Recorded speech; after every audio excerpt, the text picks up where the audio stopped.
Hello, one and all. This is Luckless Lovelocks. Welcome back to 999. And let's find out what's going on with this monitor.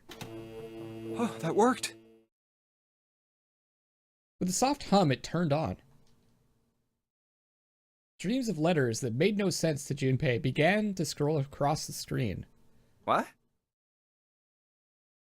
He had hoped it would turn on, but he hadn't expected this. Huh? It's running on its own? It certainly looks like it.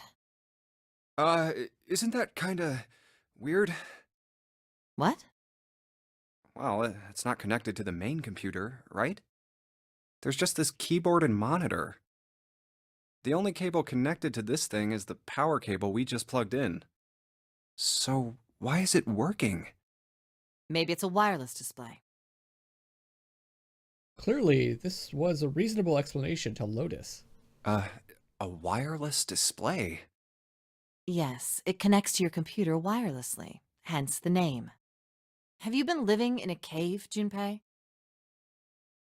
He most certainly had not, but... Is that normal? Yes, at least where I worked. Oh. Oh, it stopped. Pass with a colon. Looks like we need to enter a password. Again? There must be a hint around here somewhere. Could you go take a look? Yeah, I'm on it.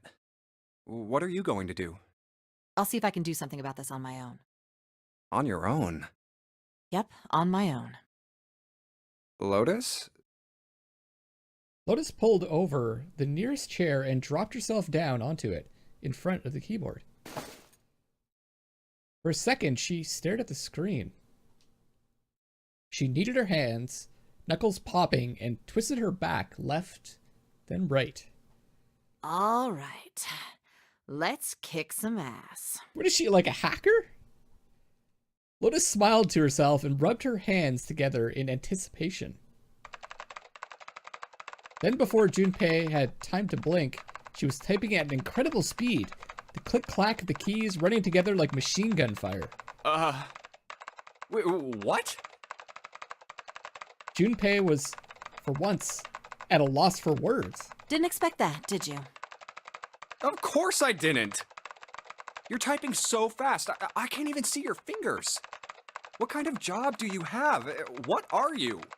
Why is she... If she's like some office worker, why is she dressed like that? I'm unemployed at the moment. I used to work for a cybersecurity firm, but I quit. Ah, okay. Why? Lotus blinked. Huh? Oh, it was just something. She stopped typing for a moment and her face fell. I see. This was not an avenue of questioning to be pursued, Junpei realized, and quickly shut his mouth. Lotus's fingers began to move again, and in a few seconds she was back up to speed. As she typed, more letters and symbols that meant nothing to Junpei began to pour across the screen. Oh, what are you doing now? I'm going to try and brute force it. Brute what? A brute force attack is... Well, the short version is that I just attack the thing head on. The long version?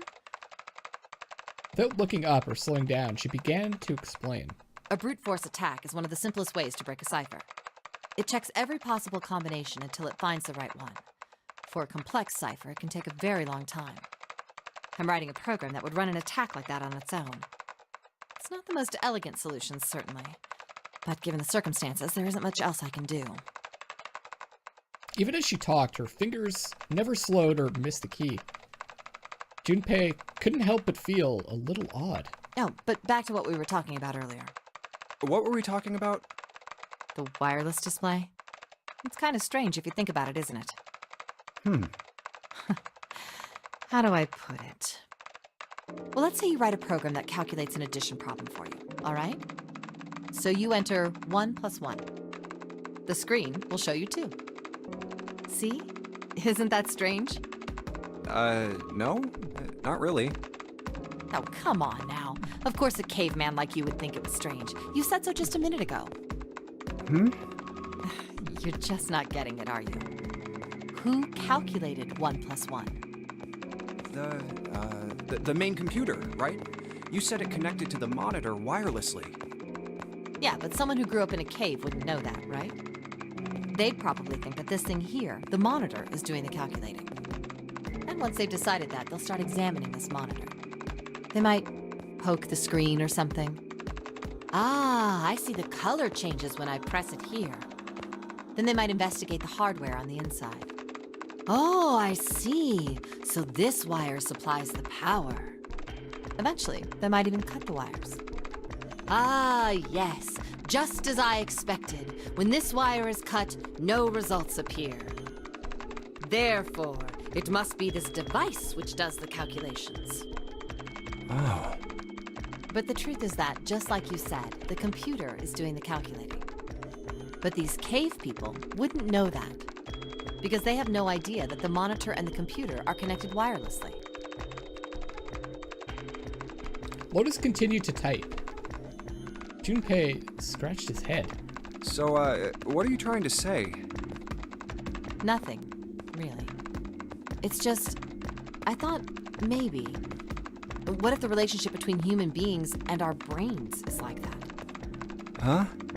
Well, let's say you stick a bunch of electrodes into parts of the brain. A scientist examining the signals they send out might say, interesting. So stimulating this part of the brain causes the person to see colors. That must mean this neuron cluster controls that function. Okay, let's see what happens when I cut out this part. Ah, just what I thought. Cutting off this part causes that function to cease. Therefore, human thought processes must occur in the human brain. See? Doesn't it sound the same? Maybe the brain is just an output device, like this monitor. Maybe our thought processes actually occur somewhere else, in a main body. I see a reoccurring theme here. It's kind of telepathic hive mind kind of thing going on. We just don't know it. We never even think about it. Just like those cave people wouldn't know about wireless communications. We can't imagine that there's some unknown medium that transfers information into our brains, where we experience that information as thoughts. Junpei didn't say anything. Not so much because he had no retort. No, her argument just seemed silly, and he was a little surprised to be hearing something like it from someone like her. The brain is just an output device. Human thought actually occurs somewhere else. That's just crazy talk. Did Lotus really think that, he wondered? It was a little creepy, Junpei thought. It sounded altogether too much like a bizarre cultish religion. Maybe that's the cause of Seven's amnesia. Oblivious to Junpei's increasing discomfort, Lotus continued. If memory is actually stored somewhere else, in some sort of main body somewhere, maybe he hasn't forgotten anything at all. He's just having a difficult time accessing his memories because the monitor, his brain, has been damaged. Huh. I suppose that would explain aphasia and blindsight, too. Perhaps they actually can speak or see. The monitor just isn't functioning properly. I guess people with prosopagnosia could be suffering from the same thing. Never heard of that before. Wait a minute. What? He knew what aphasia was from watching medical dramas on TV, and blindsight was easy enough to guess, but he'd never heard the word prosopagnosia before? Prosopagnosia? What? You've never heard of prosopagnosia? Prosopagnosia. Lotus spun around, as you can tell, I've never heard of it either. Lotus spun around in her chair to look at him. Junpei just shrugged and shook his head. No. What is it? Well, put She's still going. It means a condition where the mind can't distinguish between human faces. In other words, my face would look the same as Clover's or even yours. So they can't remember faces, which is how most people recognize each other. That's interesting. That means that people with prosopagnosia have trouble recognizing even people they're close to. Usually they can make do by associating people with other things. Their voices, their clothes, their hair. Does that mean other people's faces look like blanks? No, I don't think so. Well, you've seen monkeys, Like in a zoo, right? To you and me, all the monkey faces look the same. Even though they've obviously got faces, it's almost impossible for a human to distinguish between them. The zoo staff that works with them would learn to identify different monkeys eventually, but you or I couldn't unless one had a scar or something else to set it apart. That's a good point. Well, that's how people would be to someone with prosopagnosia. Prosopagnosia. Huh. I didn't even know that kind of thing existed. Junpei did his best to act as though the entire lecture hadn't gone entirely over his head. And, what were we talking about? Junpei is such a great, like, audience surrogate. Like, most of the stuff is going over my head, too. Like, I still don't get the larger point of all of these, like, theories. Although, I'm hoping it'll come to some kind of,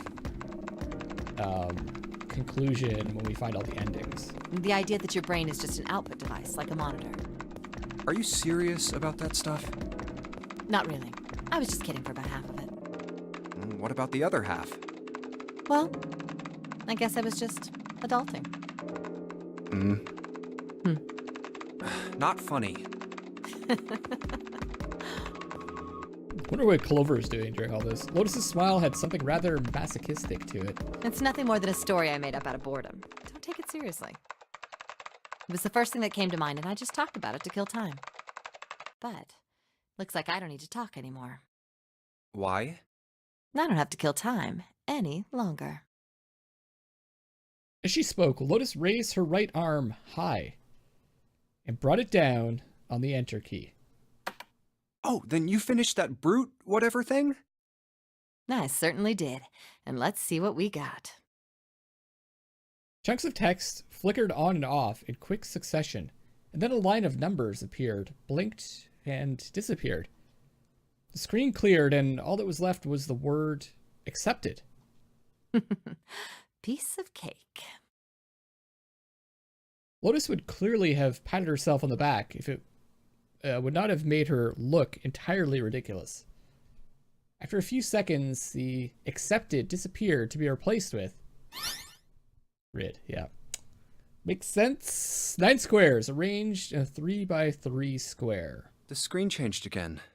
What the hell is that? No idea. Looks like a puzzle. Suddenly, Lotus stood up. Huh? Aren't you gonna, I don't know, do more computer stuff? No, I can't do anymore. It won't let me do any more programming. See? The keyboard. Nothing. So, there's nothing more I can do. Well, I guess I'll leave this to you then, Junpei. Okay, so if part of the puzzle was getting the password, and the only way to get the password was to brute force it, that means that Zero would have had to have kidnapped someone that could program a brute force algorithm, right? Or Lotus is Zero. What? Let me take a break, all right? I did my part. Well... He wasn't sure what to say to that. She certainly had done her part. In fact, without Lotus, they probably would have run completely aground. Shouldn't rely on other people so much, Junpei thought to himself. I guess you're right. Thanks, Lotus. No problem. And make sure you know when you should thank people. Now, Jeez. I better take care of this myself. No more relying on anyone else. Junpei crossed his arms and stared at the puzzle shown on the screen. Okay, so there's a 3 in the top left-hand corner, then a blank here, then a 2, blank, 4, blank, blank, blank, 1. I assume when I press these, they're going to change color, right?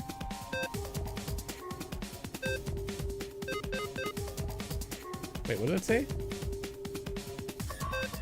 1, 2, 3. This 4th touch is your end.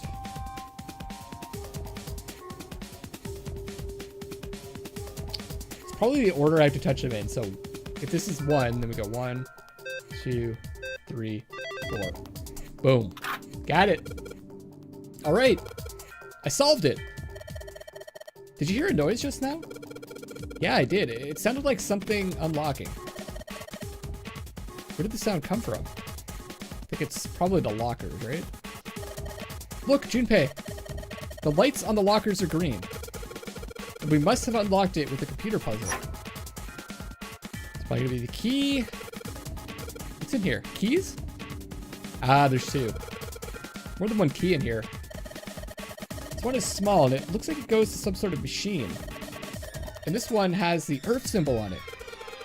Look, the Earth symbol matches a keyhole in a door on the A deck. Well, if that's the case, we probably won't need the Earth key right now. All right then, Earth key. I'll just tuck you away deep in my pocket. Now, as for the other key...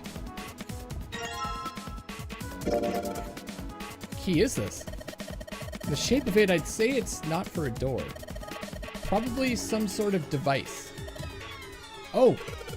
What is it? I wonder, do you think maybe this is the activation key for that thing? The activation key? Yeah, yes, it has to be. I feel good about this. Okay. It was just at that moment that he heard a voice behind him. It was Clover. Hey, Junpei, do you have a minute? He put the puzzle aside for the moment and walked over to Clover. What's up? I wanted to ask you something. Hmm? Junpei, you went into door 5 with my brother, right? Did you hear him say, like, anything weird? Huh? God, it's been so long since I've done that. Why is she asking me this, Junpei wondered. The more he thought about it, however, the more it made sense. Oh, okay, so it's interesting because I'm just gonna go to the flow for a second. I didn't choose a path. Here, I just jumped to here, and it assumed that we went down this path. Interesting. Why would it do that? If I had gone this way, for example, would it have assumed I went down this path? Or does it always default to this path? Okay. The more I thought about it, however, the more it made sense. Snake had been gone for a long time. Clover was quite attached to her brother. Of course, she would have been worried about him. Well, let me think. Thought back to when he'd gone through door 5, hoping he might remember something, even a small something that would help her. However... Sorry, Clover. I can't really think of anything. I mean, he did mention that his hearing exceeds that of a regular person, or something like that, but that's about it. Okay. Clover's words were barely audible. She nodded vaguely at Junpei, to Junpei, and turned to walk away. Hey, wait a minute. Hmm? Look, I don't know if I should ask you things, but if you don't mind, I was hoping you could tell me if, is Snake, was he born... You're talking about his eyes? Yeah. Okay, this is important information. No, he wasn't born blind. When he was a kid, he got in an accident. A really bad car accident. Okay. He couldn't see after that. Now, are we gonna find out anything about his arm? And his arm. Yes! His arm? Yeah. My brother's left arm is, it's not like a normal person's arm. Here we go, more answers! It's fake. It's not a real arm. The accident hurt him really bad. To save him, they had to cut off his arm. All of the wristbands are on the left arm. Oh. Is that all you wanted to ask me? Okay, that's really intriguing. Talking about her brother had clearly taken a great deal out of Clover. Junpei nodded. Look, I'm sorry for making you talk about all that painful stuff. It's not that. Clover only shook her head and walked off down the stairs.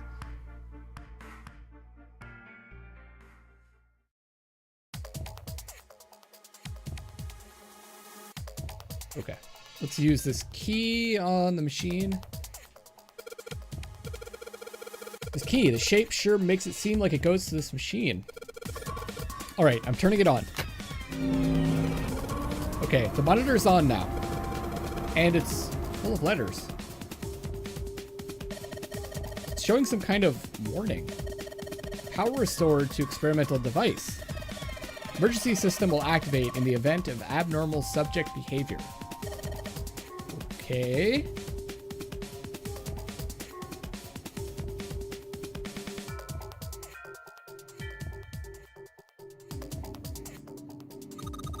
There's something sticking out of the mannequin's head, like wires or something. What the hell were they doing in there?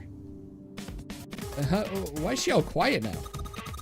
They were doing experiments on humans. Probably. Yeah, she knows more. Oh man, now she looks sad.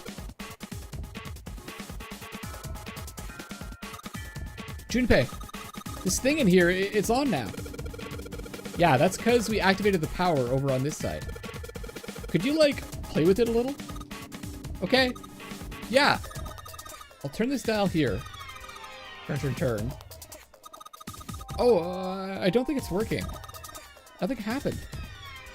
Well, maybe she missed something. Should ask her to look around the room again.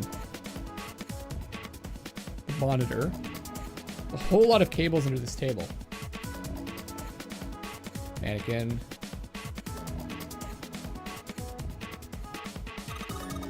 Wonder what they washed here. There are these weird colored stains all over the sink.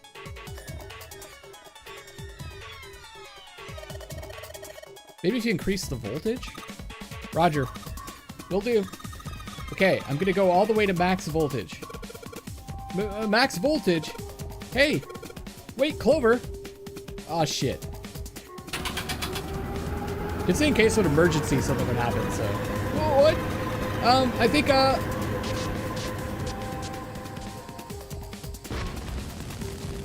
That's not good.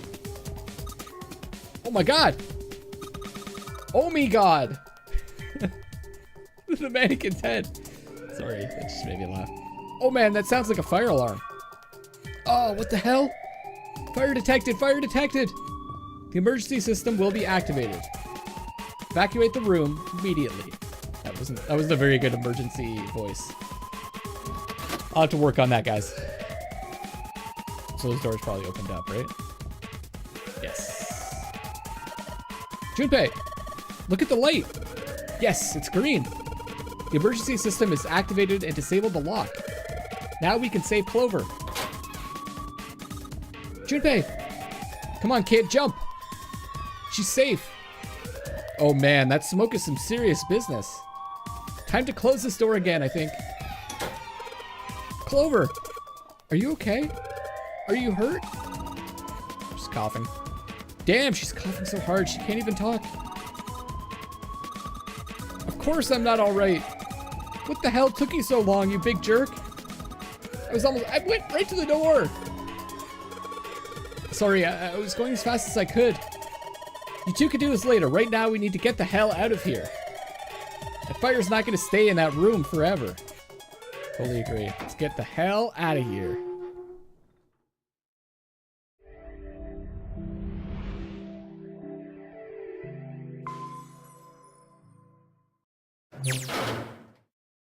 Junpei, Clover, and Lotus leapt out of the laboratory, slamming the door shut behind them.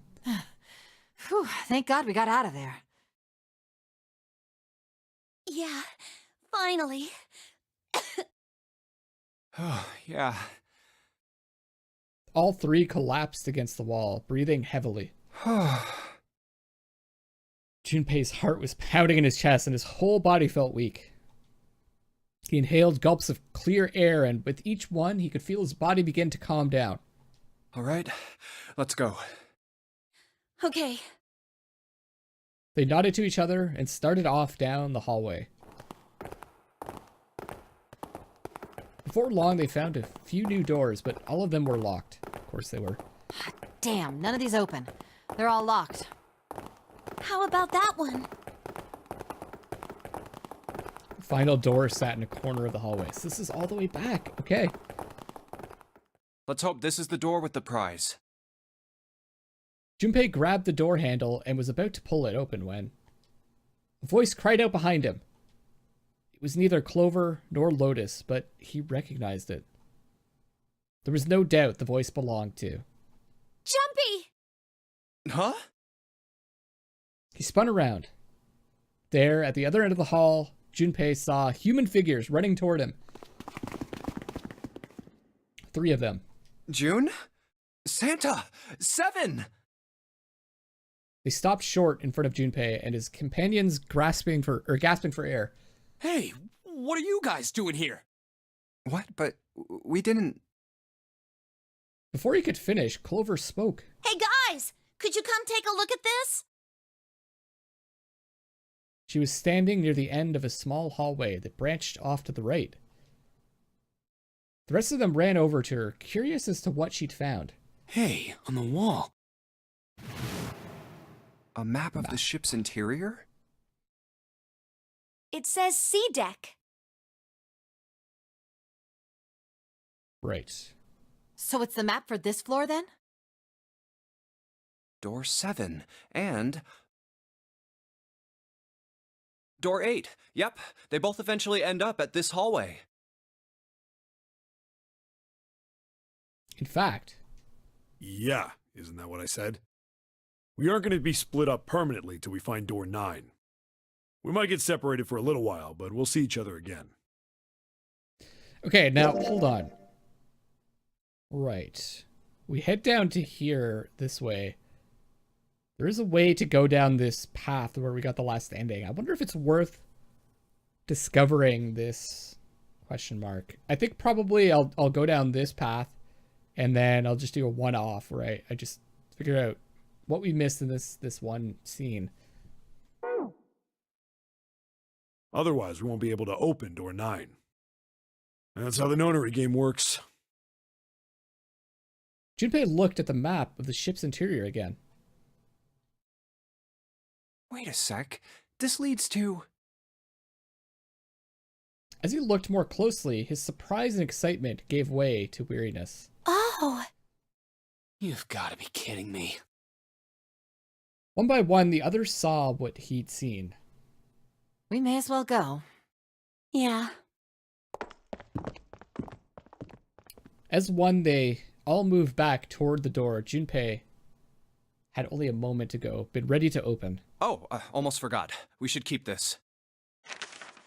He pulled the map of the ship's interior off the wall, put it in his pocket, and followed the others. 6 of them stood in front of the door, arrayed in a semicircle. Santa stepped forward. He took hold of the door and spoke, without looking back at the other 5. Ready? I'm gonna open it. They nodded their silent assent.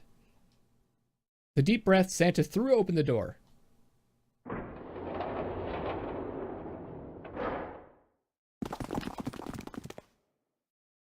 They poured through the doorway and into the room. Even without looking around, each of them knew where they were. I knew it. They were just where the map had said they would be. We're back. In the hospital room. I really like Junpei's voice acting, I have to admit. And now, that's it. Well, I guess we just have to finish this one scene. And, head down that other path.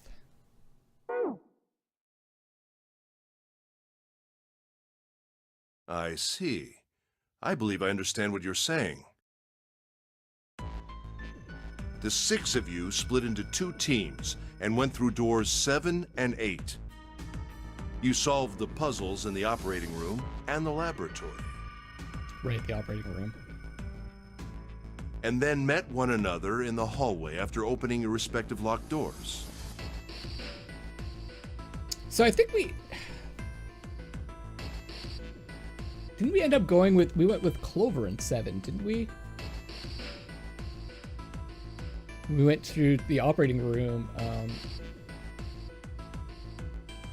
That's interesting. All right, so I think you always go with Clover unless you go down 3, door 3. He looked like anyone might after only just waking up, but it seemed that his brain was working as well as ever. He had managed to grasp, summarize, and understand each team's report.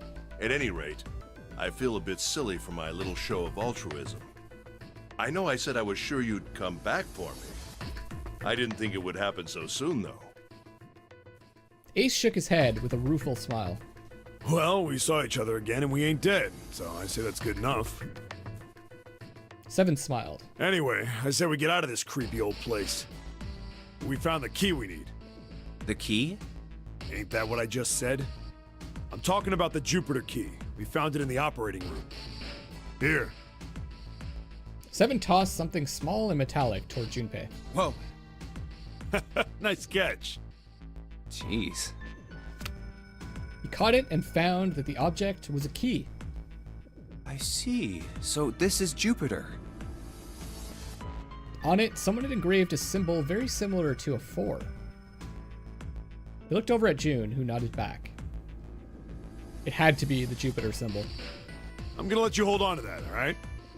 Yeah, on it. Well, I've got something for you too then.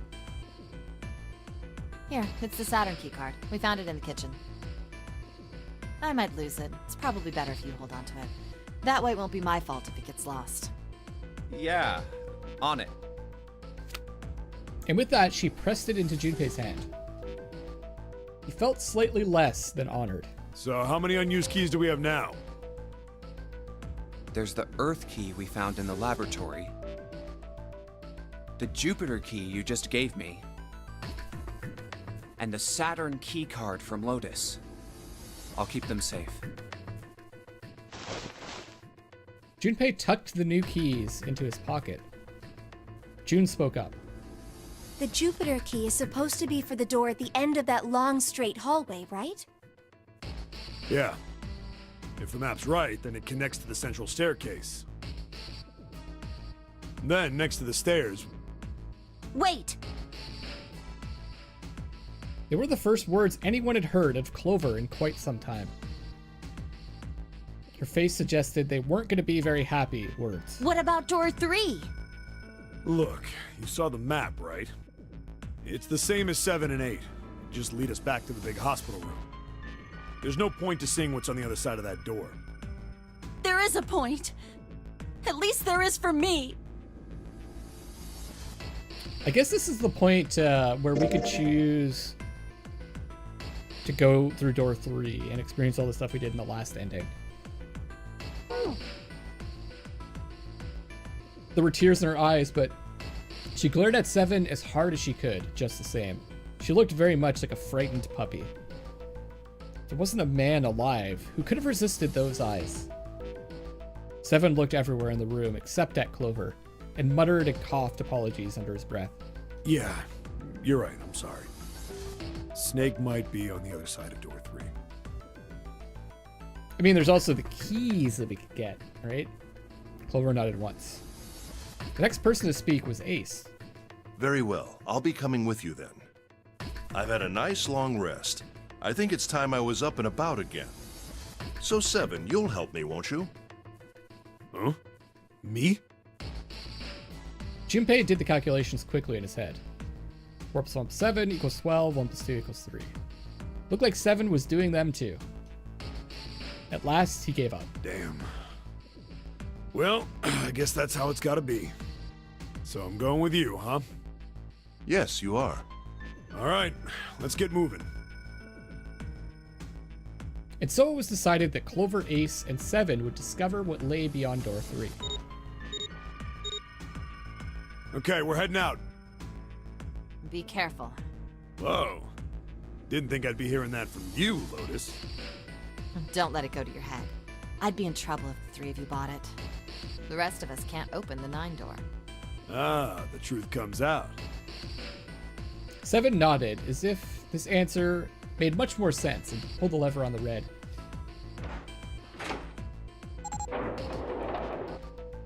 Okay, we're off.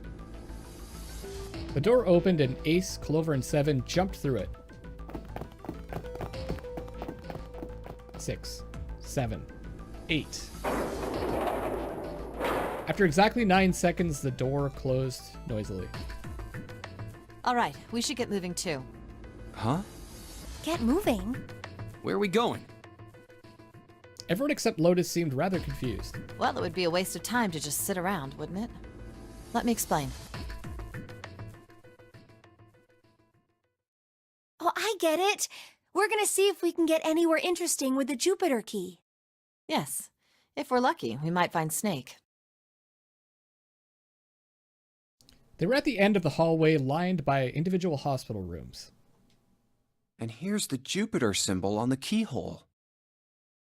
All right, Junpei, open it if you please. Yeah, on it. Junpei pulled the Jupiter key out of his pocket and slid it into the keyhole. He twisted. With a nice sharp click, he felt the door unlock. Junpei sucked in a breath, held it, and opened the door as quietly as he could.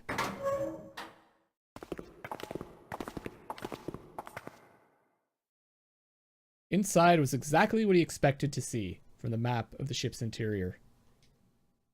They were in a tremendous hall, almost like a ballroom, with a massive central staircase. Great, back to the beginning. You sure this is a good idea? What do you mean? Well, we already searched every inch of this room, didn't we? I'm asking you if there's any reason we came back here. No idea. You know, that's a good question.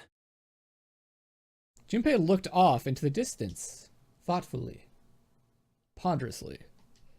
Lotus sighed and shook her head. Or shook her head. Sorry. I can't believe this. You guys followed me here, but you don't even know why. You're in charge, Lotus. Junpei, you've got the solar system keys, don't you? I'm just picking the opposite of what we chose before so I can get all the dialogue possible. Yeah. He did. He pulled them out. The Saturn Key Card. And the Earth Key. What about him? Junpei didn't see what they had to do with anything, though. Both he and Santa were completely lost. Fortunately, June took pity on them. Don't you remember the elevator? On C deck, where we are now, there was a big elevator behind the stairs, remember? And next to the elevator, there was a card reader with the Saturn symbol on it. And on A deck, on the door to the left, there was a keyhole with the Earth symbol on it, I think. So the two keys that Junpei has?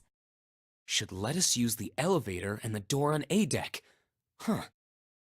Yes, that's right. I think we picked the elevator? June smiled, pleased with herself. So did Santa.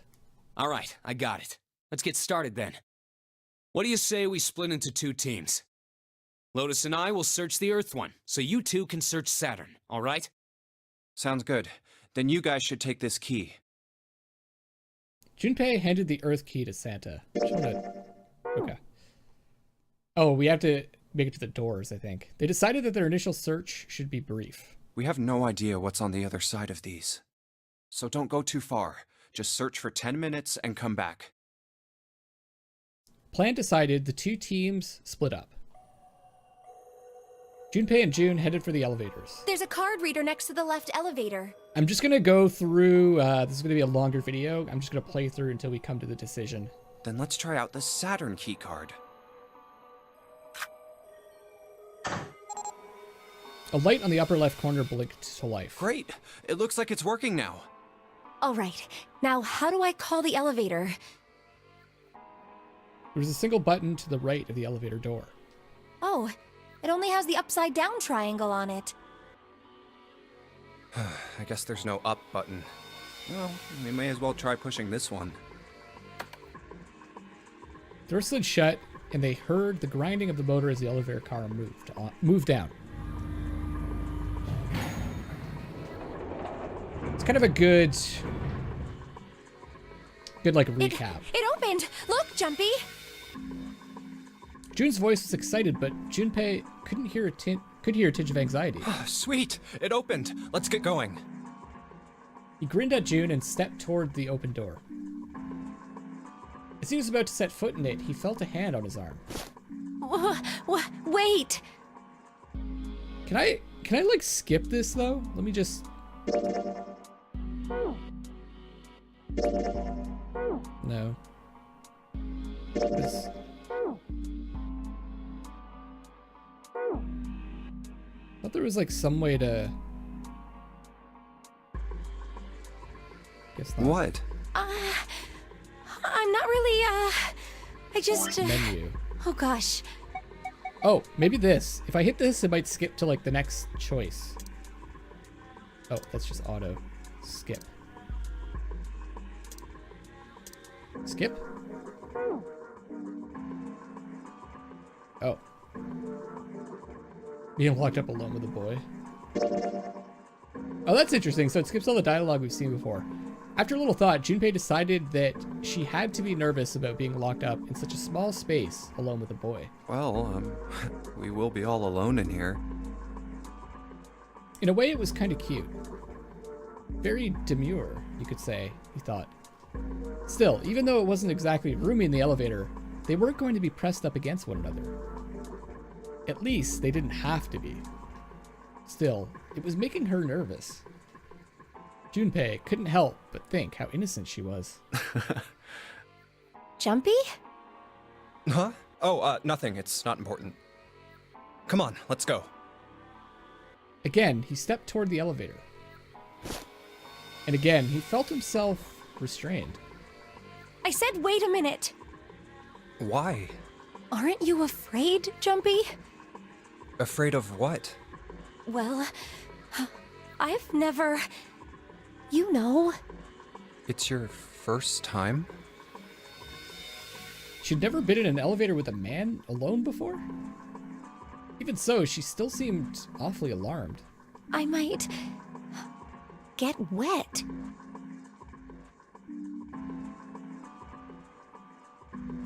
Wow. No comment. What? Down there. Oh my god! I'd get soaking wet.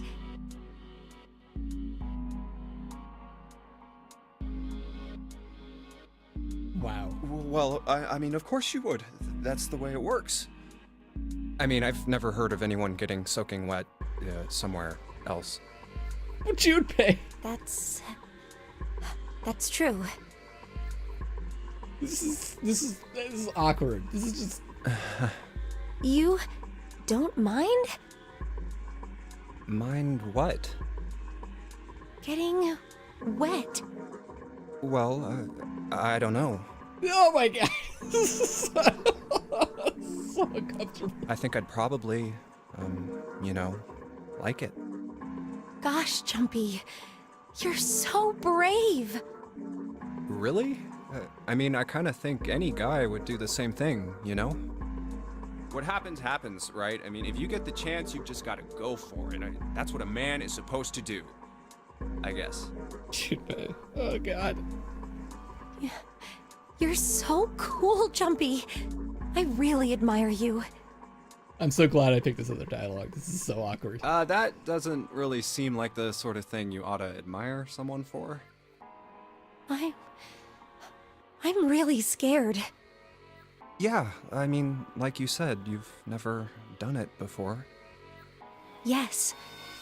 So, I don't think I'll be able to last very long. No! And then it'll be over. No. No.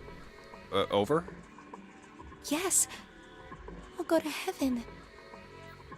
Just shaking my head. Heaven? It feels kind of like you're floating in space, and your mind gets all fuzzy, like when you pass out. At least that's what I've heard from people who have experienced it. Yes, I've heard that too. God. Although I don't think the same thing happens to guys. What? Huh? But it would happen to men too, wouldn't it? It would happen to anyone. Once it gets into your body, the same thing happens to everyone. Good God. Well, I mean, usually it doesn't go inside the man. I mean, generally, How far are they gonna take this? Yes, it does. Well, eventually it will. It's not like you really have a choice. Your body will force you to swallow some of it. Eventually. What are you trying to do to me? Nothing. I'm not going to do anything to you. I'm just saying that that's what happens. It's a psychological reaction to what you're experiencing. Oh, is that so? That it's only natural? Is that what's natural for living beings? Perhaps he'd been mistaken all these years. Had he misunderstood life so gravely? The thought terrified him. June seemed to be entirely oblivious to Junpei's mounting confusion and terror. I know most men probably have larger lungs, but even then, I don't think you could hold your breath for 20 or even 10 minutes. Eventually, you'd have to breathe, and then the water would get into your lungs. Once that happens, your body won't be able to get oxygen anymore, and you'll start to feel that floaty feeling as you pass out. Huh. Oh. Hmm?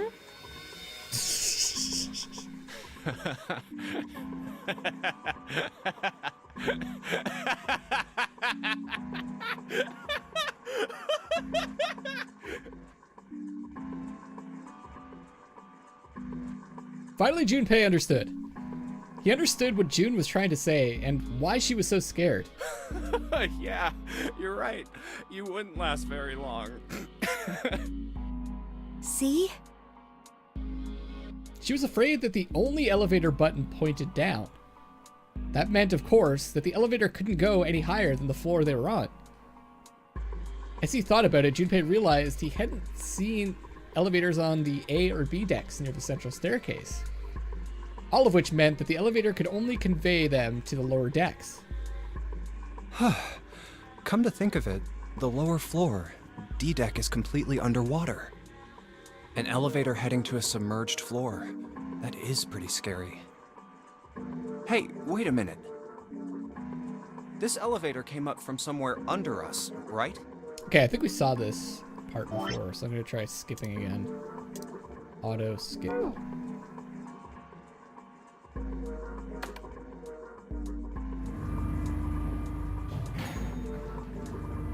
Okay, that's interesting.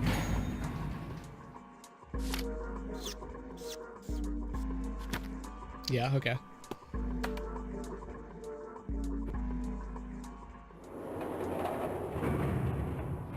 Well, we'd probably get really wet up there. Oh god. What a lie to go back to. Huh? At any rate, we should probably go back as soon as we can, once we're done looking around down here. Lotus and Santa might already be back. Okay, good idea. Now then. Junpei glanced around the room they'd found themselves in. Okay, I'm pretty sure, yeah, we experienced all this too. Let's try skipping again. Wonder why it stopped there. I guess probably it relates to the dialogue choice we made earlier. The wet down there.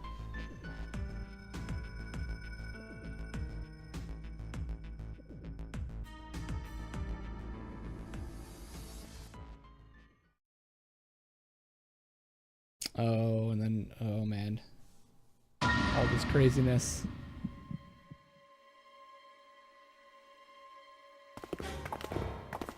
Which we experienced firsthand when we went down the last path.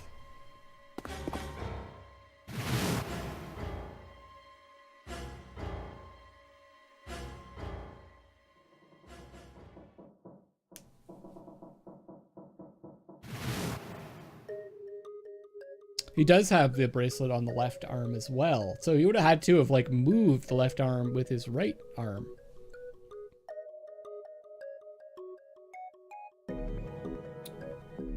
Oh, we've answered both of these.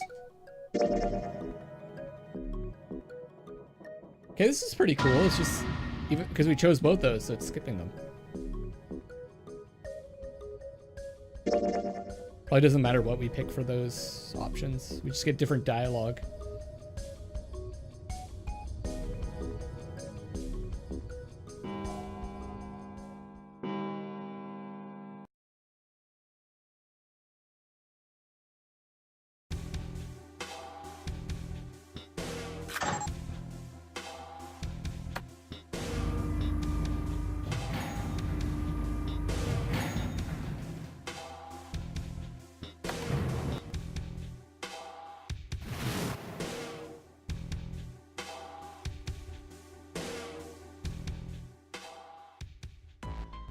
Oh, right, okay, and then this is the secret ballot that we get to rig if we want to.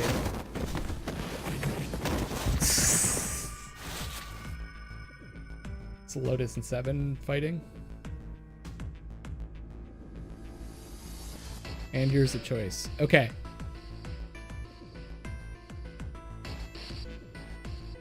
Door 1, door 2, or door 6?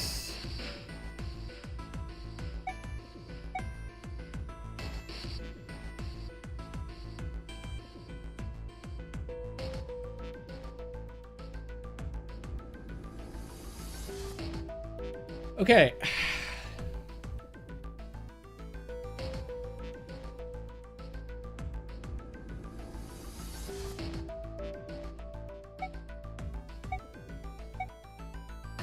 I'm just trying to think which one is it, door 2 that brings us to the previous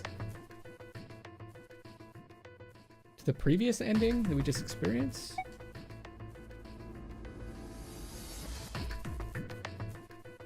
Or was it door 6? I can't remember. Let's just go with door 2. I'd like to experience both anyways. My choice is door 2. Santa was unconvinced.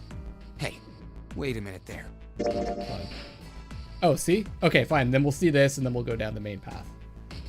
Interesting. You cheating? Cheating? I'm asking if you changed your number after you heard what doors we wanted.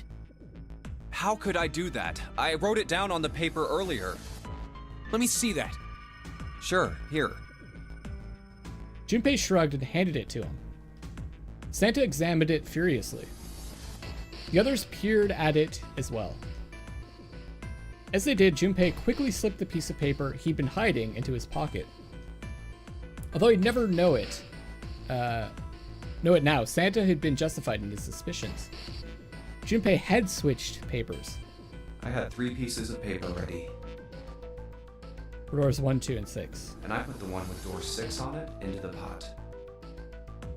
Put a small mark on it so that he would know which one was his. I just needed to make sure I drew last. After I saw everyone else's result, I just chose whatever door I wanted. So it's kind of like, I think it's like the same scene that we experienced here and here, just with just a slight variation. If the number I'd already put in matched, then I didn't have to switch the paper out.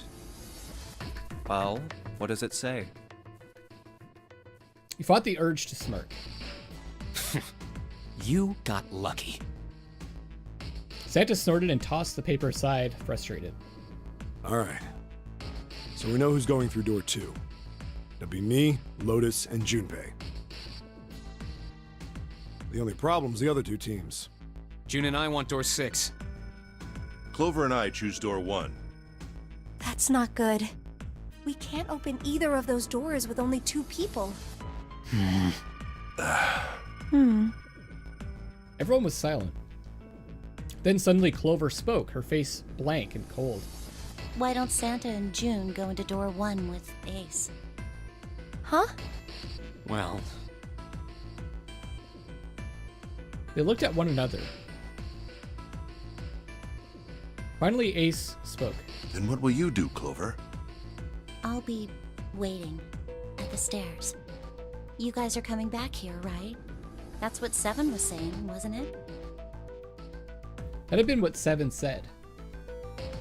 We aren't going to be split up permanently till we find door 9. We might get separated for a little while, but we'll see each other again. Otherwise, we won't be able to open door 9. And that's how the Nonary game works. I'm sorry, but I just want to be by myself for a while. You understand, right? There was no emotion on her face, but it was drawn and pale, and her eyes were red. No one had the heart to contradict her. The room grew very quiet. Silence drifted down over everything like a blanket of fresh snow. There's, oh man, that's such a good line. It's, I don't know if you guys have ever been like alone after like a huge snowstorm and everything's settled down and there's like this fresh blanket of snow over everything. It's like some of the most like quiet moments you experience, especially in like a city. Like, I mean, obviously louder in a city, but the cars, like any cars that are driving, the sound of their driving is muffled because of the snow. It's like this weird quietness. It's an interesting sensation. It's like this like freshness, this eeriness, and this quietness. It was Santa who finally spoke. All right, I'm going through door 1. That all right with you, June? Yes. June nodded. Well, we'll be going then.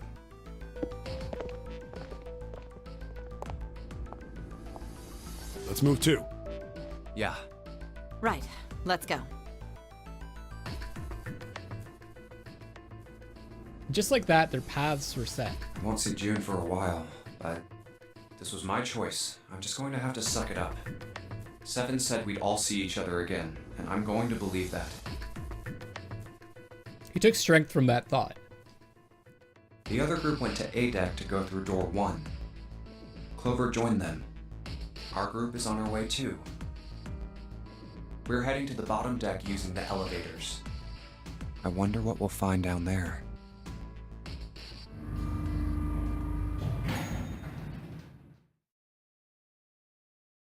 They stepped off the elevator and headed for door 2. We ready? Yeah, anytime. I'll go first. One by one, they put their palms onto the recognition device, and 3 asterisks blinked to life on its screen. Okay, well, this is going to be the beginning of the path that we took last time. The door opened, and they leapt inside. Where the hell is it this time? I don't see it! Oh, there it is! It's right there! Fortunately, it took them only moments to find the dead. It had been placed just inside the room, right next to the numbered door. They gathered around it and quickly scanned each of their bracelets.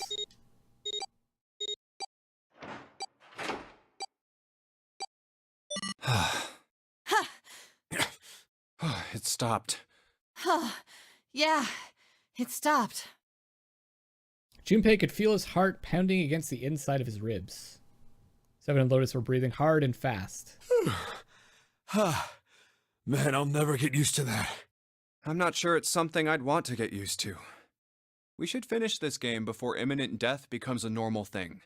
And this seems like a good time to wrap up this episode, as we're on the path that we finished before. So what I'm going to do next time is, well, can I just move over there? Yeah, I'm going to move over to here, go through until we make that decision to go through the final door. We'll see where that leads us. Thank you so much for watching. This is Luckless Lovelocks signing off for now, and I love you all.